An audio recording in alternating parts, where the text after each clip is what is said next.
Alright, moving into chapter 4 here, so worksheet A. So starting off with the first one in our assignment number 4. So part A, just solving a basic log equation. A simple way to always solve those guys is just to put it into exponent form. So this is saying we got a base of 4 raised to the power of 3.4 gives us some value for x.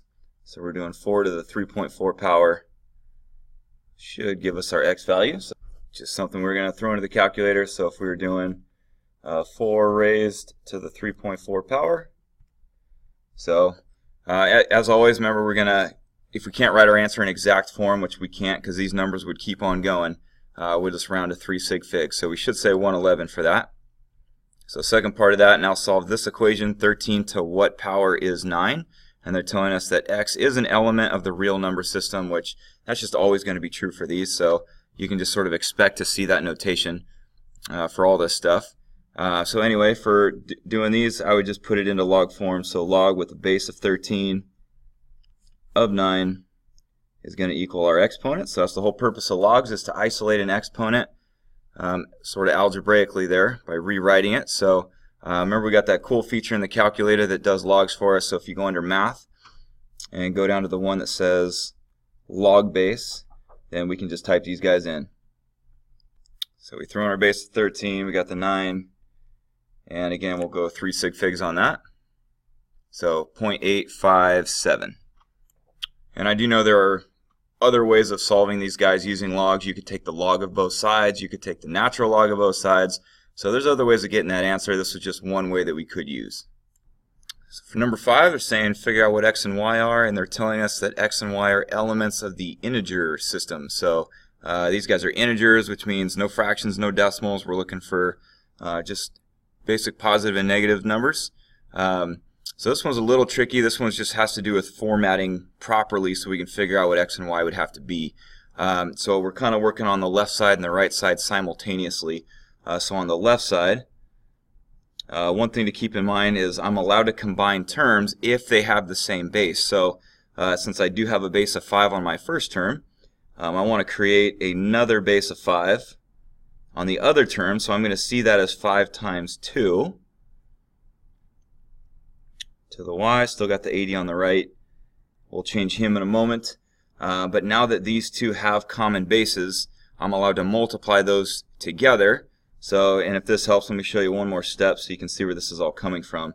If I distribute the y to both terms, I'm looking at this guy and this guy. So see if that extra step helps. But I can now combine those two 5s by adding their exponents. So I'm looking at 5 to the x plus y times 2 to the y equals 80. So keep in mind, on the left side I have a base of 5 and a base of 2. So on the right side I also want a base of 5 and a base of 2. So if I can see the breakdown on this, I know 80 is 5 times 16. So instead of 16, I'm going to consider 16 as also 2 to the 4th. And so I want to write it with those bases since that's what I have on the other side as well. And now it's kind of just a matter of identifying what is sitting in those places. Think of that as 5 to the 1st. So I can see that I got y where the 4 is sitting, so I know that y equals 4. And on the 5, I can see that x plus y is going to equal 1 for that one. And since we already know that y is 4, we can sub that in and solve for x. So that's where we would get -3 for the x. So moving over here to number 6. So find the value of q, and they're telling us that q is an element of the rational number system. So remember, rational numbers are any number that can be written as a fraction. So 27 to what power is 243? So we could use a calculator. This is just a basic log equation, but if it's a case where you're in a non-calculator setting and we wanted to do some of this by hand, then one way of doing this by hand is to use this kind of the same idea of common bases. So if I know 27 to something is 243, if I want to create common bases, I know that 27 is the same as 3 to the 3rd. So I'm replacing my 27 with 3 to the third. And on the right side, we know that 243 is the same as 3 to the 5th power. So now that we have common bases, we'll just consider if this is an equation, if the bases are equal, then the exponents would also have to be equal. So that means 3 times q would equal that 5 right there. So that's where we get q equals 5/3. And that is a rational number because it can be written as a fraction. Moving to number 7. Number 7 is real similar. Again, this can be done with logs in a calculator, but I'm just showing you how to do this by hand in case you're in a non-calculator setting. So again, I want to create common bases. So I do recognize this is a 2 to some power. I can always also write this with a base of 2. So 128 is also 2 to the 7th power. So I'm replacing my 128 with 2 to the 7th. On the right, I know that 16 is 2 to the 4th. So remember, negative exponents cause you to do the reciprocal of your term. So since 2 to the 4th is 16, that means 2 to the negative 4th is 1 over 16. And again, now I can just, since my bases are equal, that must mean that the exponents are equal. So 7x would have to equal negative 4. And we could divide that 7 over to figure out what x is. So jumping over here to number 8. So here's the difference on number 8 is you can't come up with common bases for these. So something with a base of 3 and something with a base of 20 can't have common bases. You're not going to get a number for that. So here's where we would need some other method, probably logs, something like that, in order to come up with a solution here.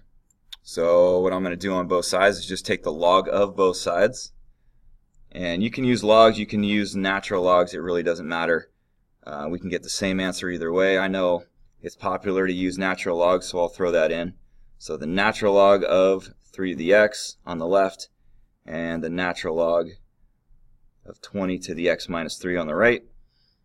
One of our properties of logs says that when you have a log, you're allowed to take this power and move it to the front through multiplication. So if I do x times the natural log of 3, and on the right side I have the x minus 3 times the natural log of 20.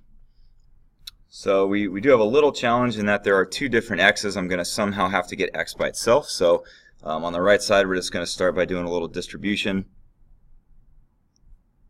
So I'm distributing the natural log in there. So I got x natural log of 20 minus 3 natural log of 20.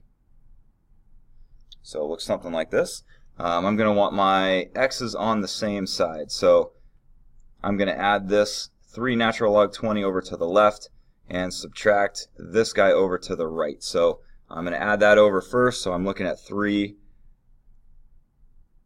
natural log of 20 on the left. So I'll put it in cursive so it doesn't look so, whether that's a 31 or an L. So I'll try to make that a little more clear. Then I'm going to subtract this guy over to the left, over to the right.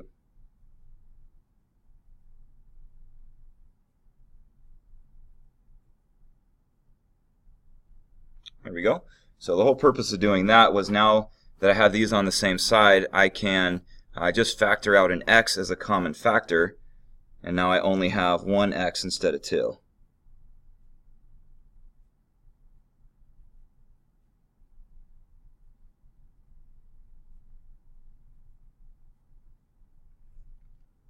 There we go.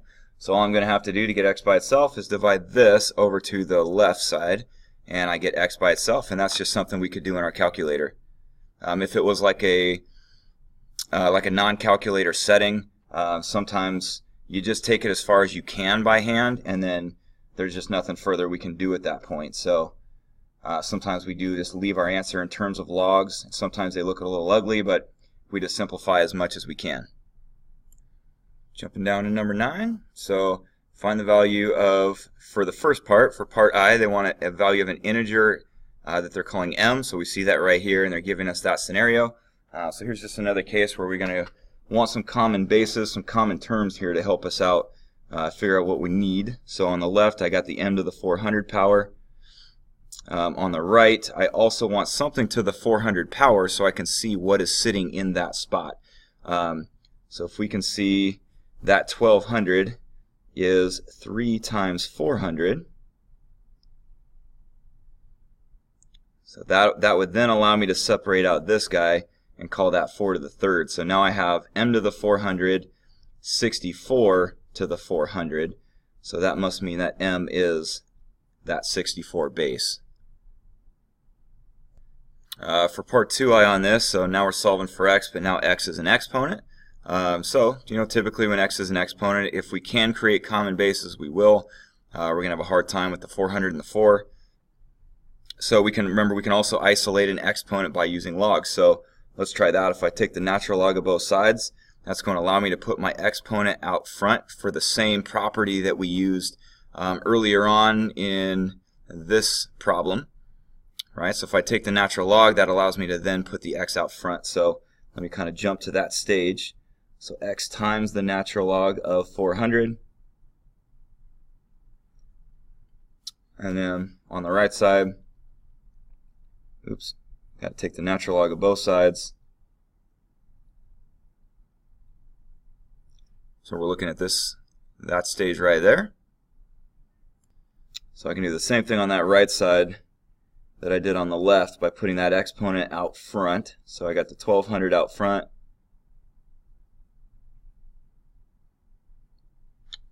Natural log 4. And now we can go ahead and get x by itself by just dividing this over to here. And so we would just do that in our calculator.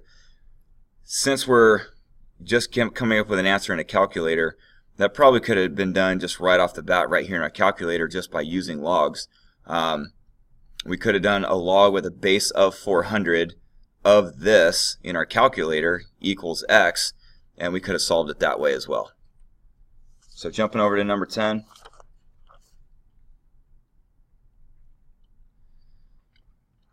Really common IB style of question on this one, where they're giving you a format and they're basically giving you the answer, but they're asking you to figure out what value is sitting right there in the answer. And so on the left, if we can make the left side look like the right side, then I can figure out what number is sitting in that spot. So just using a couple basic log properties. As we were looking at that last one, whenever we had the log, we had the exponent that moved out to the front. We can also put it back as an exponent. So if my first term is the natural log of 7, and so I can put this back to the exponent, and so now it's the natural log of 3 squared, which is 9, equals the natural log of k. And now just another log property, we can combine 2 logs into a single log. So we're just condensing. So the rule for that is when you're adding 2 logs, we're combining them through multiplication. So I have 7 times 9, which is 63, equals the natural log of k. And now I can see that 63 is sitting in the place of k. So there's our answer for k. So second part over here on the right, just solving a basic equation. X is a real number. So if we're just going to solve this, we could just use some basic algebra operations. I would start by dividing the 6 over. Then I would use logs to get x by itself, and all that could be done in a calculator. So if I divide the 6 over to the right, I know I'm looking at 85 over 6, and then now I would just go into my calculator. If I convert that into a log, I have a base of 4 of 85/6, and that isolates the exponent for us. And so I would just go into my calculator, hit math, choose the log base feature, and punch those numbers in. And if this was like a no calculator portion of a test, then we would just be leaving our answer like this. So sometimes without a calculator, we just go as far as we can go. So number 11, pretty similar here. We're just solving with some basic algebra steps. I would start by subtracting the 2. I would then divide -1 over. Then I would convert it to logs, so real similar to the last question. So I'm going to kind of move on to speed up the video a little bit, but just those same basic algebra steps. So remember with these, before you convert to logs, you always want to do everything that you can first. So that's why I would subtract the 2 first, then divide the -1 over, and then I would convert to logs, and then use my calculator for the rest. So on this one, moving over here, we have a base of 4x. So this one is now in log form, and we're going to convert it to exponent form. So we have a base of 4x the guy that was isolated must be the exponent. And we got the 64 on the other side. And so now we're just doing some basic solving for x. To get rid of this guy, since we're trying to get x by itself, I would just raise both sides to the reciprocal power. So since 6/5 times 5/6 is 1, that gets 4x by itself. On the right side, I'm doing 64 to the 5th power, and then I'm taking the 6th root of that. So remember, that's what your fraction exponents mean. That could be done in hand, by hand. If we know the 6th root of 64 is 2, and 2 to the 5th is 32, that's something we could do without a calculator. And then divide that 4 over, and that should be our solution for x. So jumping down to 13, solving for x. X is a real number. They give us an equation.